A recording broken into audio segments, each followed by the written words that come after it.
Tajikistan, officially Republic of Tajikistan, Tajikistan or Jumhuri Tajikistan, Tajikistan, also spelled Tajikistan, country lying in the heart of Central Asia. It is bordered by Kyrgyzstan on the north, China on the east, Afghanistan on the south, and Uzbekistan on the west and northwest. Tajikistan includes the Gorno-Badakhshan, Mountain Badakhshan, autonomous region, with its capital at Qorag. Tajikistan encompasses the smallest amount of land among the 5 Central Asian states, but in terms of elevation it surpasses them all, enclosing more and higher mountains than any other country in the region. Tajikistan was a constituent Union Republic of the Soviet Union from 1929 until its independence in 1991. The capital is Dushanbe. Several ethnic ties and outside influences complicate Tajikistan's national identity to a greater extent than in other Central Asian republics. The Tajik people share close kinship in their language with a much larger population of the same nationality living in northeastern Afghanistan, whose population also includes a large proportion speaking Dari, a dialect of Persian intelligible to Tajiks. Despite sectarian differences, most Tajiks are Sunni Muslims, while Iranians are predominantly Shiites. Tajiks also have strong ties to the culture and people of Iran. The Tajik and Persian languages are closely related and mutually intelligible. The Tajik centuries-old economic symbiosis with oasis-dwelling Uzbeks also somewhat confuses the expression of a distinctive Tajik national identity. Since the early years of independence, Tajikistan has been racked by conflict between the government and the Islamic opposition and its allies. More than 9/10 of Tajikistan's territory is mountainous. About half lies 10,000 feet (3,000 meters) or more above sea level. The Trans-Alay Range, part of the Tian Shan system, reaches into the north. The massive ranges of the southern Tian Shan, the Turkestan Mountains and the slightly lower Zirif Shan and Gisar ranges define the east-central portion of the country. The ice-clad peaks of the Pamir mountain system occupy the southeast. Some of Central Asia's highest mountains, notably Ibn Sina 23,406 feet 7,134 meters and Ameni Ismail Samani 24,590 feet 7,495 meters peaks, are found in the northern portion of the Pamirs. The valleys, though important for Tajikistan's human geography, make up less than 1/10 of the country's area. The largest are the western portion of the Fergana Valley in the north and the Gisar, Vash, Yavansu, Obakik, Lower Kofarnian, Kafarnigan, and Panj valleys to the south. The entire southern Central Asian region, including Tajikistan, lies in an active seismic belt where severe earthquakes are common. Seismologists have long studied the region, especially in connection with the massive hydroelectric dams and other public works in the area.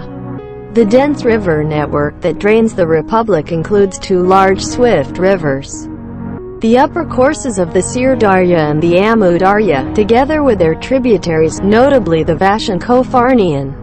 The Amu Darya is formed by the confluence of the Panj and Vash rivers. The Panj forms much of the republic's southern boundary. Most of the rivers flow east to west and eventually drain into the Aral Sea Basin. The rivers have 2 high water periods each year: in the spring, when rains fall and mountain snows melt, and in the summer, when the glaciers begin to melt. The summer flow is particularly helpful for irrigation purposes. The few lakes in Tajikistan lie mostly in the Pamir region. The largest is Lake Karakol, lying at an elevation of about 13,000 feet. Lake Saras was formed in 1911 during an earthquake, when a colossal landslide dammed the Merdab River.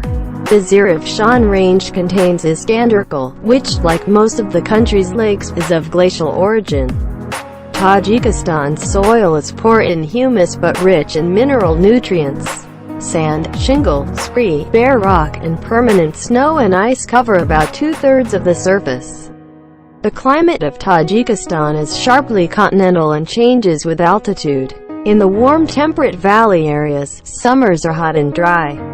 The mean temperature in July is 81 degrees Fahrenheit 27 degrees Celsius in Kuyon, Kojand, and 86 degrees Fahrenheit 30 degrees Celsius in Kulab Kulyab farther south.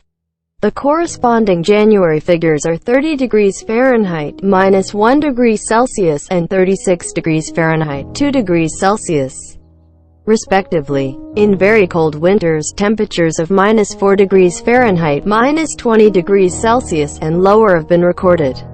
Annual precipitation is slight and ranges between 6 and 10 inches 150 and 250 millimeters but is higher in the Geyser Valley. In the highlands conditions are different. The mean January temperature for Murghab in the Pamirs is -3 degrees Fahrenheit -20 degrees Celsius, and temperatures can drop to -51 degrees Fahrenheit -46 degrees Celsius. In this area precipitation barely reaches 2 to 3 inches a year, most of it falling in summer. Tajikistan, tên chính thức là Cộng hòa Tajikistan, Tajik Tajikistan hoặc Sumuri Tajikistan. Tajikistan cũng đánh vần là Tajikistan, quốc gia nằm ở trung tâm của Trung Á, phía bắc giáp Kyrgyzstan, phía đông giáp Trung Quốc, phía nam giáp Afghanistan, phía tây và tây bắc giáp Uzbekistan. Tajikistan bao gồm khu tự trị Gorno-Badakhshan, núi Badakhshan, với thủ phủ tại Khanap-Khorog. Tajikistan có diện tích đất nhỏ nhất trong số 5 quốc gia Trung Á, nhưng xét về độ cao thì vượt qua tất cả, bao quanh nhiều ngọn núi hơn và cao hơn bất kỳ quốc gia nào trong khu vực. Tajikistan là một nước cộng hòa hợp thành của Liên Xô từ năm 1929 cho đến khi độc lập vào năm 1991, thủ đô là Dushanbe. Một số mối quan hệ sắc tộc và những ảnh hưởng từ bên ngoài làm phức tạp bản sắc dân tộc của Tajikistan ở mức độ lớn hơn so với các nước Cộng hòa Trung Á khác.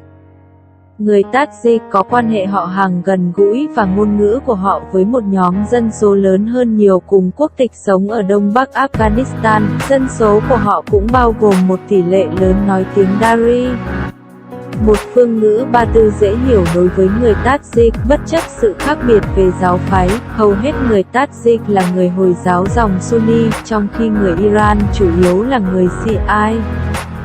Người Tajik cũng có mối quan hệ chặt chẽ với văn hóa và con người Iran. Ngôn ngữ Tajik và Ba Tư có liên quan chặt chẽ và dễ hiểu lẫn nhau.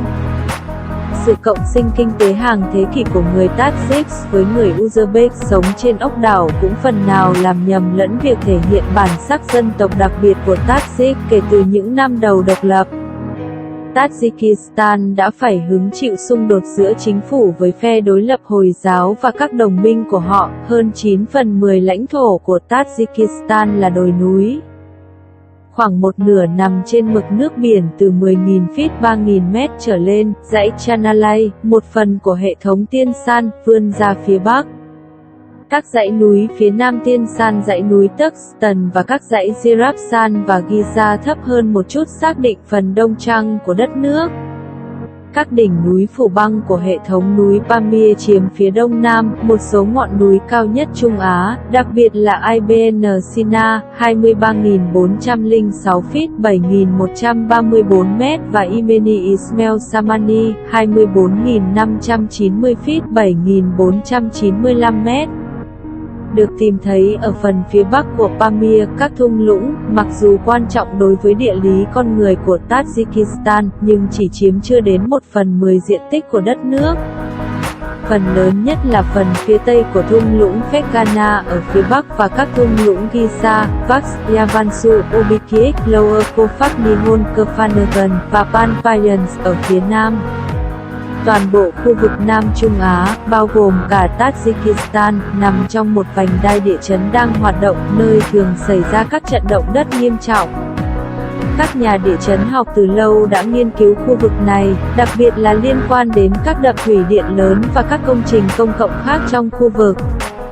Mạng lưới sông dày đặc dẫn nước cho nước Cộng hòa bao gồm hai con sông chảy xiết lớn, thượng nguồn của Sir Daria và Amu Daria, cùng với các phụ lưu của chúng, đặc biệt là Vax và Kofak Nihon. Amu Darya được hình thành bởi sự hợp lưu của sông Pan và Vaxpan tạo thành phần lớn ranh giới phía nam của nước Cộng hòa. Hầu hết các con sông chảy từ đông sang tây và cuối cùng đổ vào lưu vực biển Aran. Các con sông có hai thời kỳ mực nước cao mỗi năm, vào mùa xuân, khi mưa rơi và tuyết trên núi tan chảy, và vào mùa hè.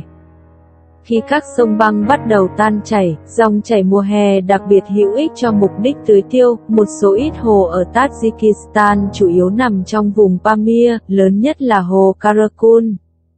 Nằm ở độ cao khoảng 13.000 feet, hồ Sares được hình thành vào năm 1911 trong một trận động đất khi một trận lở đất khổng lồ làm vỡ đập sông Mergab, dãy Zerabsan có Iskanderkul.